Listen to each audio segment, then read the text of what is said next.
नमस्कार and welcome back to my YouTube channel back from the jaws of danger. आज की भी story मेरे मित्र अकील फारूकी साहब की बुक से है, तो बड़ी इंटरेस्टिंग स्टोरीज़ हैं इसके अंदर, उनमें से एक है ये।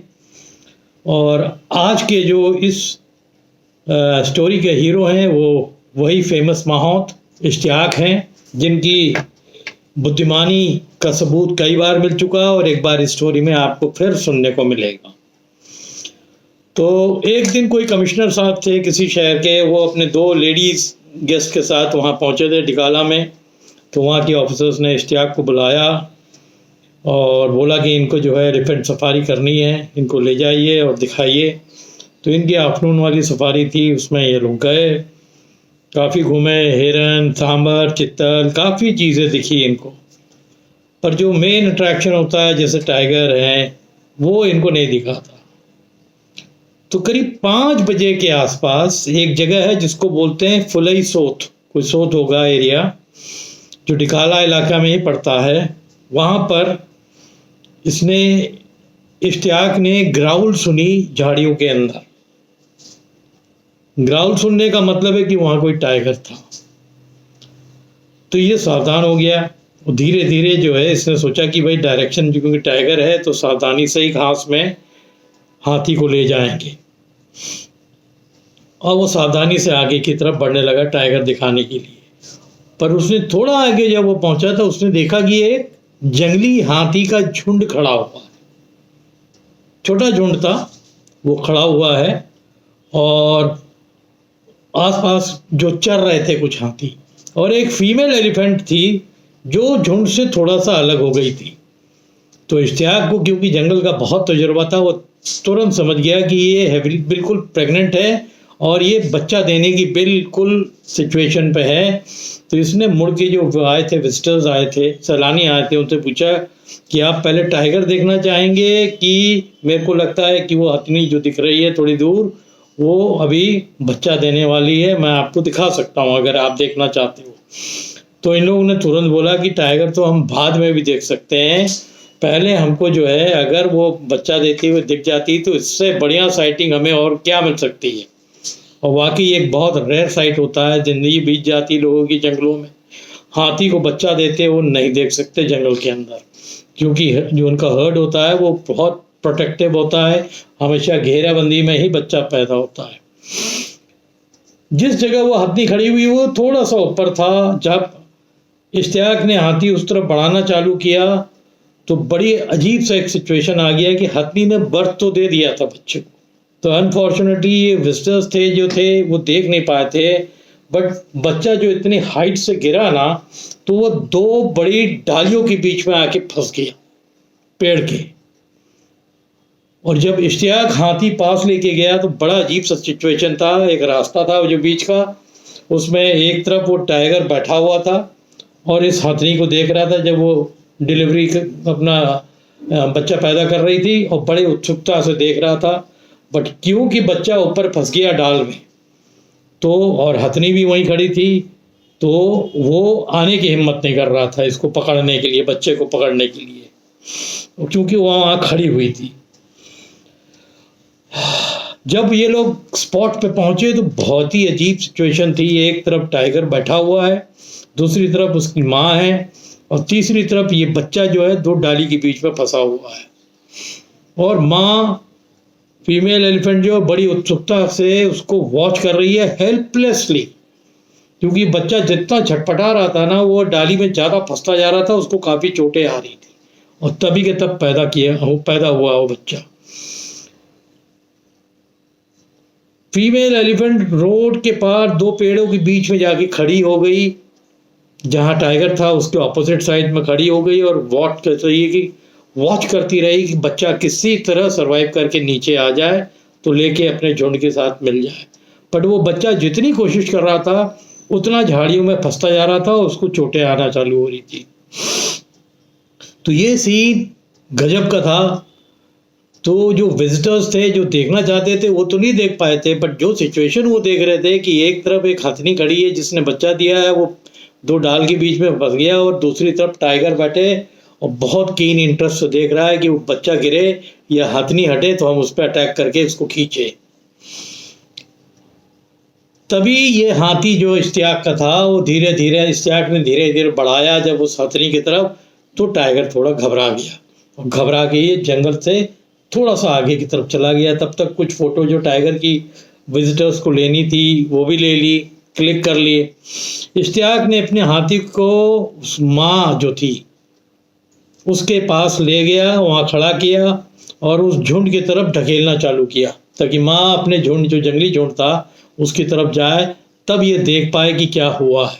और वो हथनी भी, हाथी बहुत इंटेलिजेंट हुआ, वो हथनी समझ गई थी कि मेरा बच्चा मुसीबत में है और ये इंसान आए हैं, हो सकता है ये मेरे बच्चे को मदद करें, इसीलिए वो भी पुश करके अपने झुंड की तरफ जाके खड़ी हो गई। इश्तियाक ने देखा कि डाल में बहुत बुरी तरह जब बच्चा फंसा हुआ है तो इसने बहुत बड़ा रिस्क लिया, क्योंकि टाइगर भी वहीं था, माँ थी जो बहुत प्रोटेक्टिव होते हैं अपने बच्चों के लिए जो नया नया पैदा होता है। फिर भी रिस्क लेके नीचे उतरा उस सिचुएशन देखने के लिए कि बच्चा कैसे फंसा है। तो जैसे ही उसने वो झाड़ी पकड़ी ना जहाँ वो फंसी हुई, वो पता लग गया तो बहुत बुरी तरह फंस गया है, इसको निकलना इतना मुश्किल नहीं था, हाथ से आप नहीं निकाल सकते क्योंकि हाथी के बच्चे का भी वेट बहुत होता है। बट वो नर्वस हो गया बच्चा, उसने तेज जो भी चिहाड़ वो अपनी छोटे से सूंड से आवाज़ निकाल सकती थी वो निकाला उसने। तब तक तो माँ वहाँ से दौड़ पड़ी अपने बच्चे की तरफ। तो इश्तियाक जान बचा के भागा और जल्दी से आके अपने हाथी इतने एक्सपर्ट होते हैं कि उसने सूंड नीचे रखा हुआ था, जैसे इश्तियाक आया फट से चढ़ गया सूंड से और फिर ऊपर बैठा दिया उसने। तो हथनी हाथ हो गई।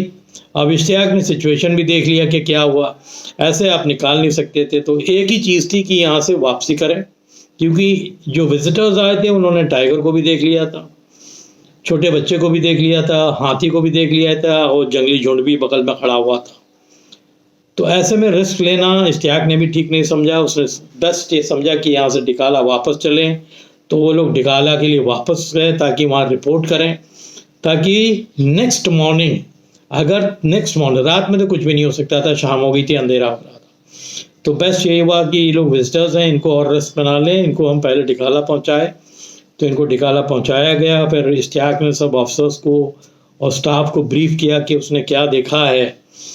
तो फिर ये तय हुआ कि दूसरे दिन 7 एलिफेंट्स डिकाला कैंप से निकलेंगे आदमियों के साथ में, और प्लान हुआ कि कैसी घेराबंदी करेंगे उसकी अगर वो जिंदा है। तो जब मॉर्निंग में ये लोग पहुँचे फॉर्चुनेटली, तो वो बच्चा वैसे ही फंसा हुआ था बट जिंदा था। हाथी का बच्चा एक बहुत स्ट्रांग बच्चा होता है, तो वो ऐसे ही फंसा हुआ था बट काफ़ी धंस गया था और पेड़ के डाल के बीच में। तो उसके निकालने के लिए ये लोग प्लान करके सब रोप वोप लाए थे। प्लान ये था कि जिस जगह वो फंसा हुआ था वो 5 हाथी उसको घेरा मार देंगे, ताकि वो जो जंगली हाथी का ग्रुप है या जो टाइगर है वो इसकी तरफ आने की कोशिश ना करे नेक्स्ट मॉर्निंग। तो जंगली हाथी का ग्रुप तो वहीं था, क्योंकि बच्चा फंसा हुआ है, वो हल्की हल्की आवाज़ रात भर देता रहा होगा, माँ सुनती रही होगी, मजबूर कुछ कर नहीं सकती है। ये लोग आए, इनको सब सिचुएशन जब इश्तियाक ने पूरी तरह समझा दिया तो उसी हिसाब से ये प्लान करके आए थे, मोटा रस्सा लेके आए थे। और फिर आए 5 हाथियों ने घेर लिया और 2 हाथी जो रिजर्व में थे उनका प्लान था कि वो उसमें से कोई बंदा जाएगा और हाथी का जो गला है और बॉडी में वो रस्सा फंसाएगा और फिर उसको ऊपर पुल किया जाएगा हाथी के सूंड के थ्रू। जो 2 हाथी थे उस सूंड से ऊपर खींचेंगे उसको जो फंसा हुआ था, फिर उसको नीचे उतारा जाएगा और अपने साथ ये लोग ढिकाला ले जाएंगे उसकी जो इंजर्ड हालत थी उसको देखने के लिए। बट इनको डर ये था कि अगर हम इसको नीचे उतारेंगे तो ये झुंड छोड़ेगा नहीं, क्योंकि वो एक हथनी का बच्चा है उसी झुंड का। But elephants are very intelligent. माँ समझ गई थी कि हमारे बस की बात नहीं है, हमारे झुंड की बस की बात नहीं है। अगर इंसान इसको निकाल रहे हैं तो हम जबरन इनके पास जाएंगे नहीं, देखते हैं कहाँ जाएगी ये। शायद वो मन ही मन में ये समझ गई थी कि इंसान अगर इसको बचा ले जाएंगे तो इसको बचा ले जाएंगे। और ये इंजरी इसकी, अगर वो पैर से लंगड़ भी रहा था जब उतरा था, और इंजरी और उनकी आँख वो सब देख रहे होंगे जो दूर से खड़ा हुआ था, सब देख ही रहा था। और इंजरी में अगर वो झुंड के साथ जंगल में रह जाती तो निश्चित था कि टाइगर उसको रात में मार देता, डरा के इस झुंड को। रात के टाइम पे इनकी साइड भी जो हाथी होते हैं ना, उनको सूंघने की शक्ति बहुत होती है, बट साइट बहुत खराब होती है, आइट साइट। तो डर था, तो हाथी और पूरा झुंड इकट्ठा, पीछा तक नहीं किया, चुपचाप इसको धीरे धीरे धीरे धीरे बच्चा जो है, ये सातों हाथी जो आए थे डिकाला से, इनके पीछे चलता गया। फिर उसकी वहाँ जाके जांच हुई, और जांच में जो इंजरीज हुई थी उसके लिए इलाज के लिए तय हुआ कि भाई इसका इलाज करना है। तो बहरहाल जब इश्तियाक गेस्ट को लेके वापस आ गया तो गेस्ट की जो एक्साइटमेंट थी ना, जो सीन वो देख के आए थे, वो देखने लायक थी। कि वो सिर्फ टाइगर देखने गए थे और उन्होंने एक सीन देखा कि जहाँ एक हाथी का बच्चा फंस गया था और हथनी हेल्पलेसली वहाँ खड़ी हुई थी। इश्तियाक की बुद्धिमानी काम करी, गया, उसने देखा कि मैं भी हाथ से इतने भारी बच्चे को उठा नहीं पाऊंगा, या मेरा हाथी अगर सूंड से लेता है तो पीछे सवारी है, वो रिस्क है, कहीं एक हाथ सवारी ओहदे से गिर गया तो वहाँ टाइगर भी है मौजूद। तो आप समझ रहे हैं कितना ज़बरदस्त खतरनाक सिचुएशन थी। तो प्लान के मुताबिक सब हो गया, उसको वहाँ से डिकाला ले आए, और अब ये था कि उसका इलाज होना है, तो उसका फिर इलाज हुआ है। और हाथी के झुंड को देखिए, उन्होंने प्रोटेस्ट तक नहीं किया, बिकॉज दे अंडरस्टूड कि अगर इंसान मेरे बच्चे को ले गया है तो शायद जिंदा बच जाएगा, बट अगर हमने इसको ले लिया और ये हमारे झुंड के साथ जंगल में चला गया बच्चा, तो शेर इसको पक्का मार देगा, क्योंकि ये चल नहीं पा रहा है, इंजर्ड है। और किसी भी जंगल में किसी भी जानवर का इंजर्ड होने का मतलब खतरा।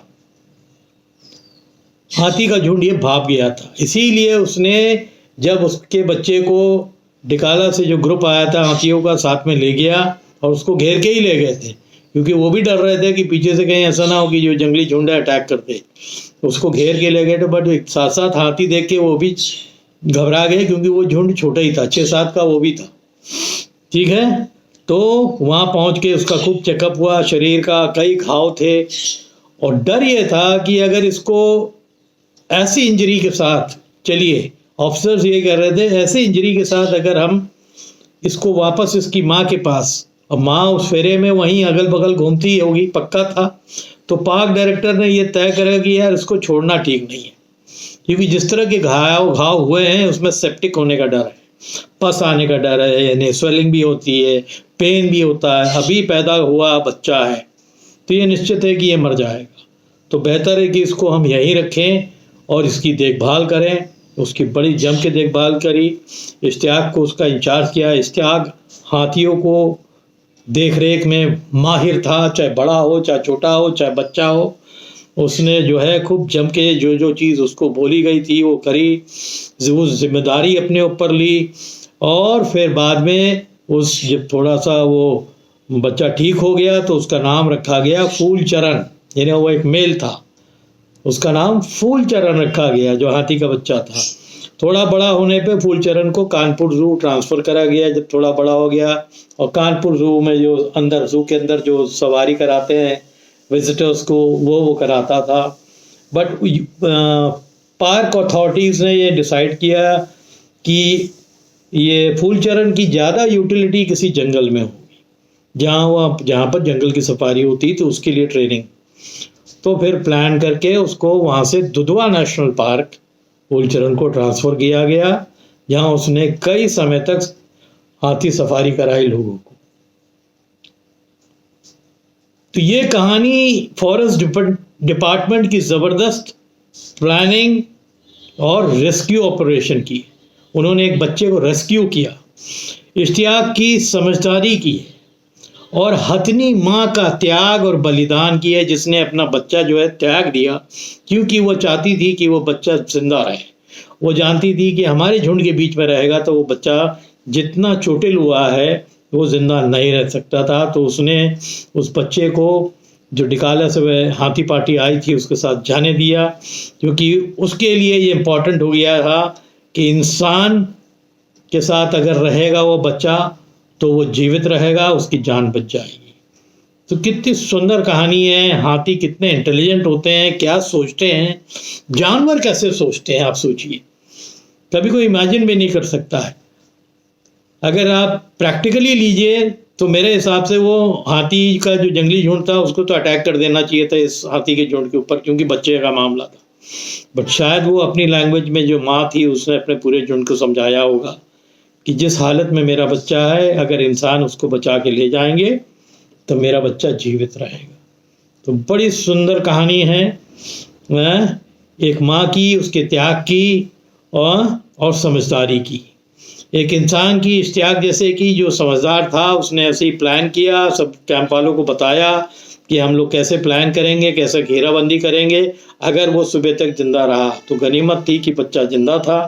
हाथी का बच्चा नॉर्मली अगर उस पर बहुत ज़्यादा चोट ना आए तो उसके अंदर स्ट्रेंथ होती है अंदर से, और फिर उसको बचा के लाए और कैसे फिर वो सरकारी ड्यूटी में लग गया और अपना काम करने लगा। बहुत सुंदर स्टोरी है।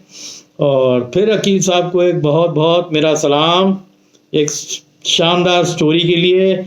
और इश्तियाक मियाँ की तो क्या बताऊँ मैं, क्या स्टोरी है, कितना इंटेलिजेंट आदमी है, जंगल का किस तरह का जानकार आदमी है।